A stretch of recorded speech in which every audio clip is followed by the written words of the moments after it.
नमस्कार, मैं हूं आपके साथ अंकिता पाल। ब्रीडिंग की शुरुआत करते हैं। केदारनाथ उपचुनाव में मुख्यमंत्री पुष्कर सिंह धामी ऊखीमठ पहुंचे हैं। सीएम ने यह भी कहा कि पूर्व विधायक स्वर्गीय शैला रानी रावत के निधन की वजह से उपचुनाव हो रहे हैं। उनके द्वारा जो भी विकास कार्य किए गए उनको आगे बढ़ाने का जो काम है वो बीजेपी करेगी। सीएम ने कहा कि आशा नौटियाल 2 बार विधायक रही हैं। क्षेत्र में उनकी एक अच्छी छवि है। निश्चित रूप से जनता बीजेपी को दोबारा चुनेगी।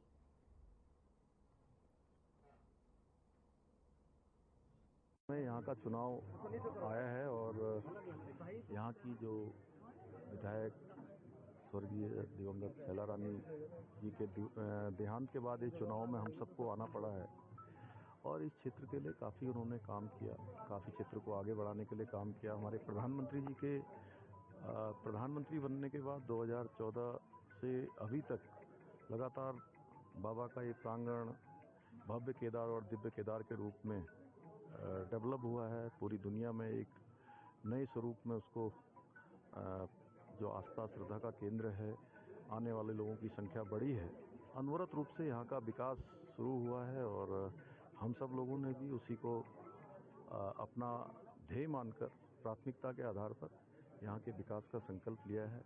2013 की आपदा के समय को भी लोगों ने देखा और इस बार भी आपदा थी।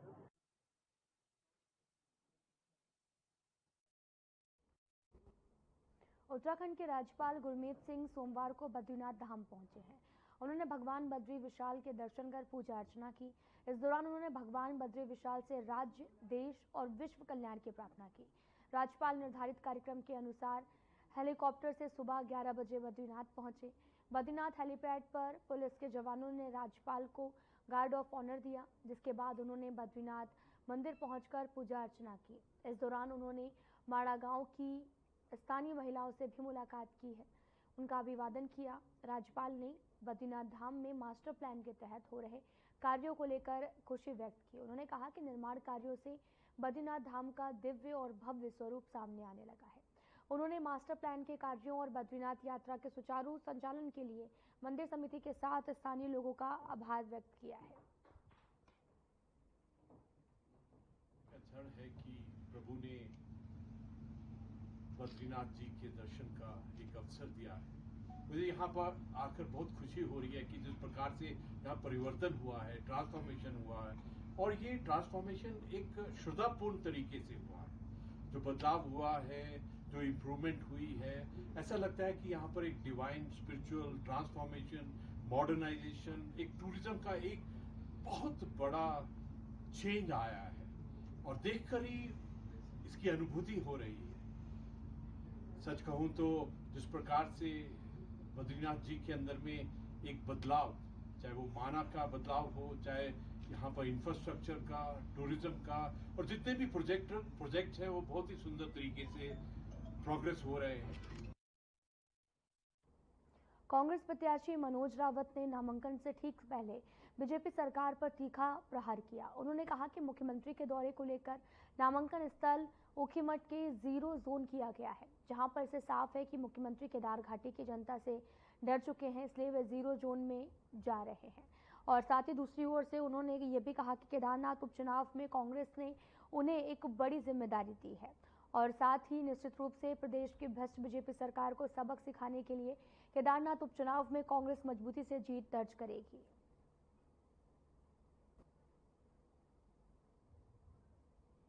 देखिए, आज कांग्रेस पार्टी ने मुझे केदारनाथ उपचुनाव के लिए प्रत्याशी बना करके एक बहुत बड़ा लक्ष्य दिया है, क्योंकि ये जो सरकार अनियंत्रित सरकार हो गई है, भ्रष्ट सरकार। आप देखेंगे कि मसूरी का जो एवरेस्ट वाला इलाका है, जॉर्ज एवरेस्ट वाला इलाका, हजारों करोड़ की जमीन 1 करोड़ रुपए किराए पर देने वाली सरकार का पेट नहीं भर रहा है। जब पेट नहीं भर रहा है तो हमारे धारे, मंगरे और झरनों पर भी टैक्स लगाने की तैयारी कर रही है। सतर्कता अधिष्ठान निर्देशालय की तरफ से आयोजित सतर्कता जागरूकता सप्ताह के प्रशिक्षण शिविर का शुभारंभ मुख्यमंत्री पुष्कर सिंह धामी ने किया, तो वहीं कार्यक्रम में पुलिस विभाग के कई अधिकारी मौजूद रहे। मुख्यमंत्री धामी ने कहा कि राज्य के अंदर जीरो टॉलरेंस की दिशा में सरकार का काम कर रही है, जिसको सशक्त करने में सतर्कता विभाग अहम भूमिका निभा रहा है। विभाग की कार्यप्रणाली को ज्यादा से ज्यादा मजबूत किया जाए, इस दिशा में काम किया जा रहा है।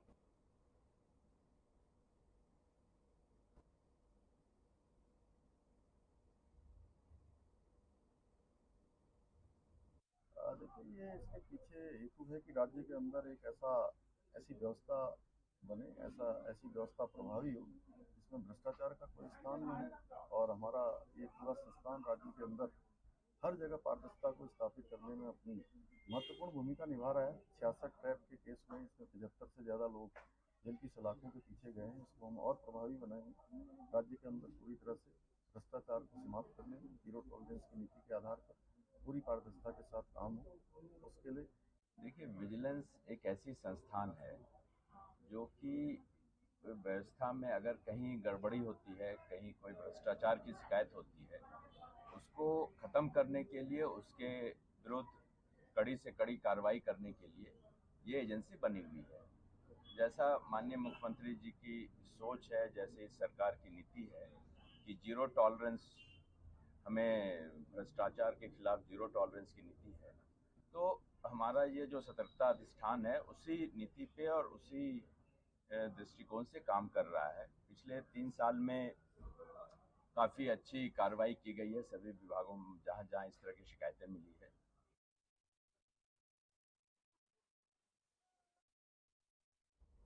पूर्व सीएम और कांग्रेस नेता हरीश रावत ने उत्तरकाशी प्रकरण पर बीजेपी पर तीखा हमला किया। हरीश रावत ने आरोप लगाते हुए कहा कि पूरे प्रकरण के पीछे बीजेपी है। उन्होंने कहा कि पत्थर फेंकने वाले भी भाजपाई हैं और निंदा करने वाले भी भाजपाई हैं। हरिद्वार में कांग्रेस के दिवाली मिलन समारोह में शिरकत करने पहुंचे थे, जहां पर टिबड़ी क्षेत्र स्थित अम्बेडकर पार्क में दिवाली मिलन समारोह आयोजित किया गया, जिसमें बड़ी संख्या में कांग्रेसी नेता और कार्यकर्ता शामिल हुए। हरीश रावत ने केदारनाथ सीट पर हो रहे उपचुनाव में कांग्रेस की जीत का दावा भी किया है।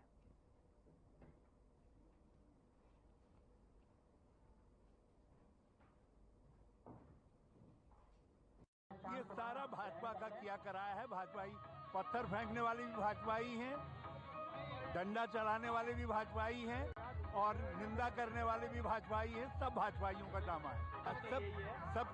सबके आशीर्वाद से मनोज जी उम्मीदवार बने हैं और मैंने देखा आज तो सारा हरिद्वार भी मनोजमय है, तो केदार जी ने भी मनोज को आशीर्वाद दिया है।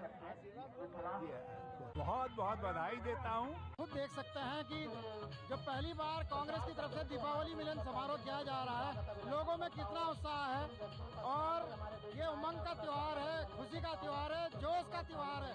तो लोग आप देख सकते हैं पूरे उसमें कितने खुशी से अपना इजहार कर रहे हैं। और पूर्व मुख्यमंत्री जी माननीय हरीश रावत जी ने कहा है कि आगामी होली का पर्व जो है इससे भी भव्य तरीके से हम लोग कांग्रेसी करेंगे।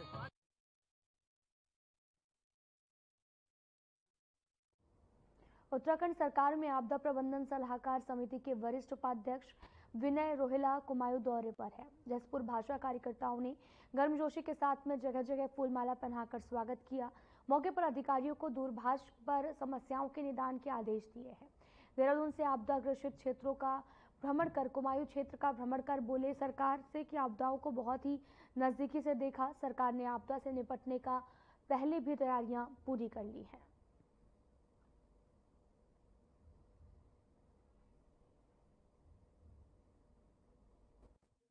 मित्र दिनेश कौशिक जी जो यहाँ पे अमर उजाला के बहुत वरिष्ठ पत्रकार हैं और मैं समझता हूँ इस पूरे क्षेत्र के अंदर एक ऊर्जा प्रभाव करने वाले एक ऐसा व्यक्तित्व है जिनका सामाजिक जीवन हमेशा दूसरों के प्रति समर्पित रहा है। पत्रकारिता के क्षेत्र से हटके भी उन्होंने जो है अधिवक्ता के क्षेत्र में बहुत प्रसिद्धि प्राप्त की है। अनेक केसेस के अंदर उनका अपना एक मार्गदर्शन रहता है। उसके बाद आज के विषय में ये है कि रोहिला जी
में आया कि the Luni urban multi state credit society की 6 राज्यों में भी काम कर रही है, जबकि उत्तराखंड में इसकी 35 शाखाएं हैं, जिसमें सैकड़ों लोगों को चूना लगाया गया, जिसका मास्टरमाइंड समीर अग्रवाल है, जो कि संचालित करवा रहा है।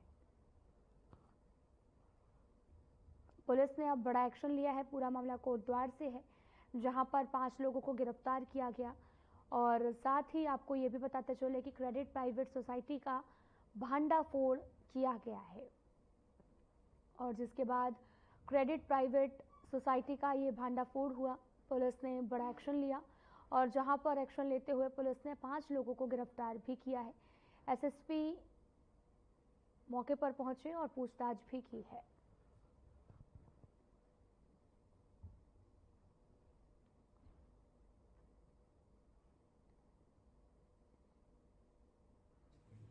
पौड़ी पुलिस के द्वारा 5 लोगों को गिरफ्तार किया गया है। ये 5 लोग एक LUCC जो कि Loni urban credit cooperative society के नाम से काम कर रहे थे, और ये लोगों को प्रलोभन देते हुए इन्वेस्टमेंट के नाम पर लोगों से पैसे लेते थे, जिसमें ये लोग इन्वेस्टमेंट के नाम पर फॉरेन में इन्वेस्टमेंट करवाने के लिए ऑयल फील्ड्स में, रिफाइनरीज में या गोल्ड में इन्वेस्टमेंट करवाने के नाम पर लोगों से पैसा लेते थे, जिसका अभी तक हम लोगों ने जो ट्रांजैक्शन देखा है 92 करोड़ का, उसमें अभी तक जो मैच्योरिटी इनकी पेंडिंग है, देनदारी है पब्लिक के लिए, और लगभग 190 करोड़ की इनकी ट्रांजैक्शन हुई है अकाउंट्स में।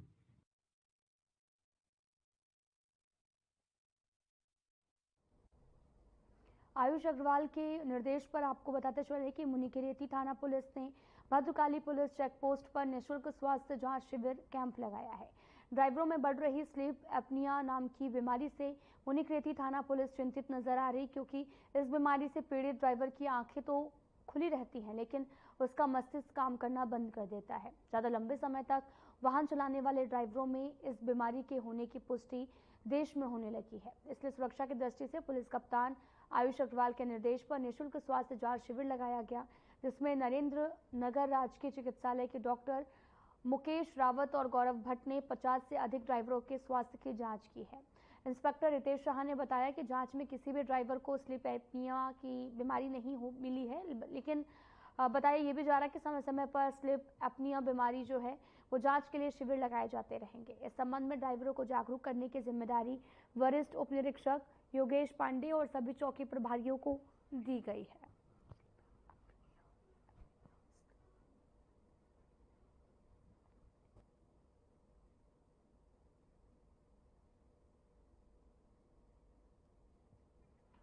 आपको बताते चलें कि स्लीप एपनिया नाम की बीमारी लगातार बढ़ती जा रही है, जिसकी वजह से काफ़ी ज़्यादा हादसे जो हैं वो सामने आते रहते हैं, जिसको लेकर निःशुल्क स्वास्थ्य शिविर लगाया गया, जहां पर बड़ी संख्या में सड़क दुर्घटनाओं को रोकने के लिए एक पहल की शुरुआत की गई है। खबर देहरादून से है, जहां पर सीएम पुष्कर सिंह धामी ने परेड ग्राउंड स्थित उत्तरांचल प्रेस क्लब में आयोजित दिवाली महोत्सव में प्रतिभाग करते हुए पत्रकार गणों एवं प्रेस क्लब के सभी सदस्यों को दीपावली की शुभकामनाएं दी हैं। उन्होंने कहा कि दिवाली का पर्व हम सभी के जीवन में सकारात्मक ऊर्जा का संचार करने का एक विशिष्ट माध्यम है। सभी के जीवन में सुख समृद्धि उत्तम स्वास्थ्य की उन्होंने कामना की है। मुख्यमंत्री ने कहा कि पत्रकारिता को संविधान का चौथा स्तंभ कहा जाता है। पत्रकार और पत्रकारिता सिर्फ राजनीतिक और सामाजिक विषयों के प्रचार प्रसार का माध्यम मात्र नहीं, बल्कि लोकतंत्र को जीवित रखने का एक साधन भी है। आम जनता को सरकार की कई लाभकारी योजनाओं से परिचित कराना हो तो उनकी समस्याओं से सरकार को अवगत कराना होगा।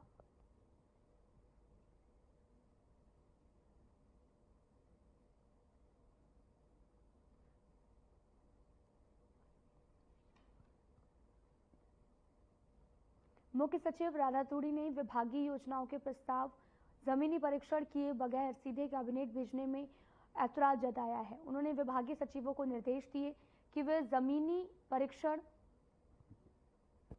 और आकलन करने के बाद में कैबिनेट बैठक के लिए प्रस्ताव प्रस्तुत करें। ऐसा न करने से योजनाओं का वास्तविक उद्देश्य प्राप्त करने में कठिनाई होती है। इस संबंध में मुख्य सचिव ने अपर मुख्य सचिव और प्रमुख सचिवों और सभी विभागों सचिवों को पत्र लिखा। पत्र में विभागीय योजनाओं और कार्यक्रम के परीक्षण और तुलना कर प्रस्ताव तैयार करने को कहा गया है।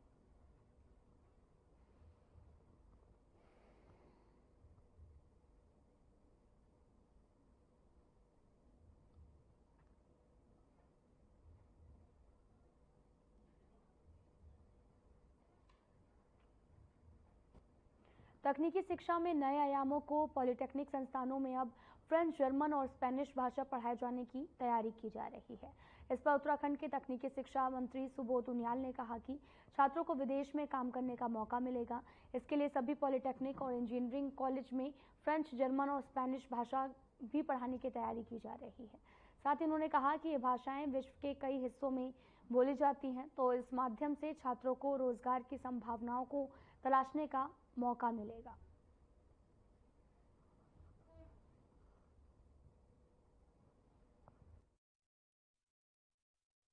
हमारे बच्चों को दुनिया के देशों में भी उनको छपाया जा सके, इसके लिए एक और हमने काम किया है कि हम पॉलिटेक्निक्स और इंजीनियरिंग कॉलेजेस में फ्रेंच, जर्मन और स्पेनिश भी पढ़ाने का काम शुरू कर रहे हैं, ताकि बच्चे फ्रेंच, जर्मन और स्पेनिश लैंग्वेज के माध्यम से, जहां देश के क्योंकि बहुत बड़े हिस्से में फ्रेंच, जर्मन और स्पेनिश बोली जाती है, तो वहां पर भी वो अपने रोजगार की संभावनाओं को तलाश सके।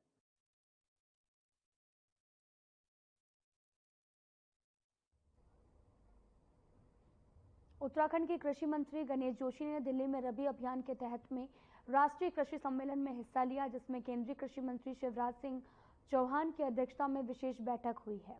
और इस बात पर कृषि मंत्री गणेश जोशी ने कहा कि केंद्रीय कृषि मंत्री को अवगत कराया गया कि उत्तराखंड के अंदर घेरबाड़ सबसे बड़ी समस्या है और 2 साल पहले घेरबाड़ के लिए भारत सरकार से पैसे मिलना बंद होने से प्रदेश में पलायन हो रहा है। साथ ही उन्होंने ये भी कहा कि शिवराज सिंह चौहान ने हमें आश्वस्त किया है कि इस पर केंद्र सरकार की तरफ से काम किया जाएगा।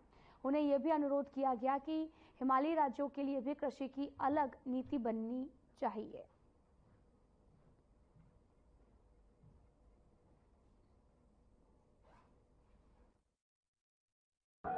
मुझे कृषि मंत्री होने के नाते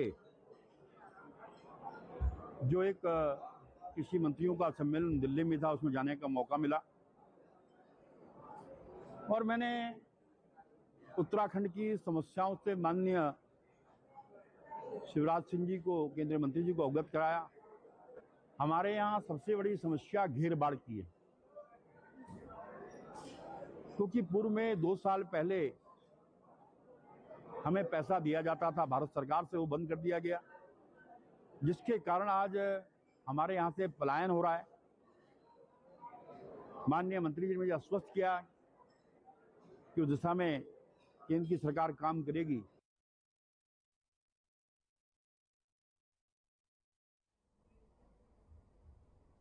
गुलरभोज में विधायक अरविंद पांडे ने कोपा बसंत कोपा कृपाली तिराहे से कुला मार्ग तक डामरीकरण का शुभारंभ किया। 3 किलोमीटर सड़क के नवीनीकरण का काम पीडब्ल्यूडी की तरफ से करीब 45 लाख की लागत से किया जा रहा है।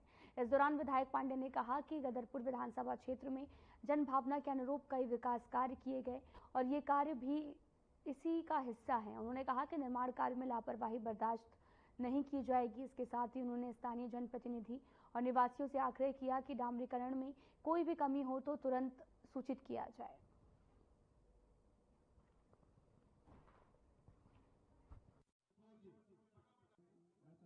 विभिन्न विभागों के माध्यम से जनहित में जहाँ जहाँ डिमांड होती है और जहाँ आवश्यकता होती है, बजट के अनुसार हमारी सड़कें हैं, गुल हैं, नालियाँ हैं, सामुदायिक भवन है, बिजली है, पानी है, इसकी कार्य स्वीकृत होते रहते हैं।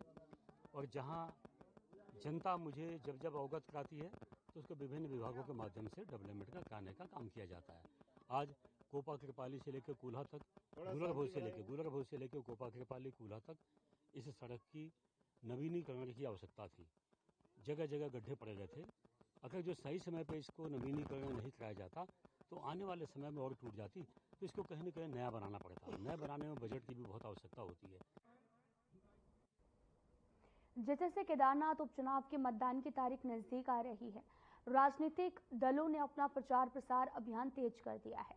चुनाव की तैयारियों के लिहाज से बीजेपी काफी आगे दिख रही है। केदारनाथ विधानसभा क्षेत्र में 16 से 18% अनुसूचित जाति का वोट है, जिसको अपने पक्ष में करने के लिए बीजेपी ने अपनी तैयारी शुरू कर ली है। इसी को साधने के लिए बीजेपी ने सतेराखल चोपता मंडल के अंतर्गत चोपता में अनुसूचित जाति सम्मेलन का आयोजन किया।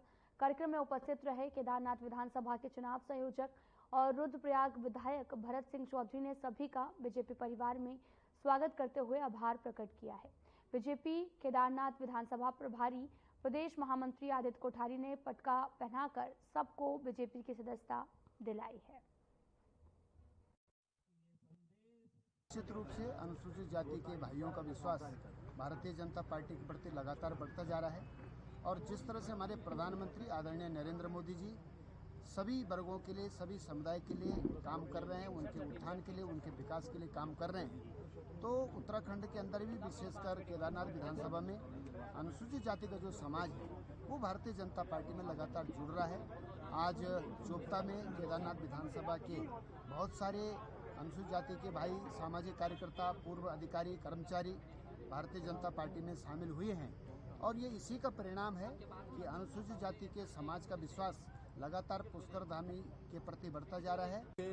पिछले कुछ दिनों से लगातार हमको ये सूचना मिल रही थी कि बड़ी संख्या में हमारे दलित समाज के लोग भारतीय जनता पार्टी से जुड़ना चाहते हैं और उसी कड़ी में हमारे मंडल अध्यक्ष जी ने आज यहाँ पर एक कार्यक्रम का आयोजन बहुत शॉर्ट नोटिस पे किया था। 48 घंटे के नोटिस पे ये कार्यक्रम हुआ और आप देख रहे हैं कि जिस तरह से उमड़ करके लोग इस कार्यक्रम में आए हैं वो इस बात का परिचायक है कि आने वाले समय में केदारनाथ विधानसभा में एक नई परिपाटी, एक नई परंपरा प्रारंभ होने वाली है। इतना ही, नमस्कार।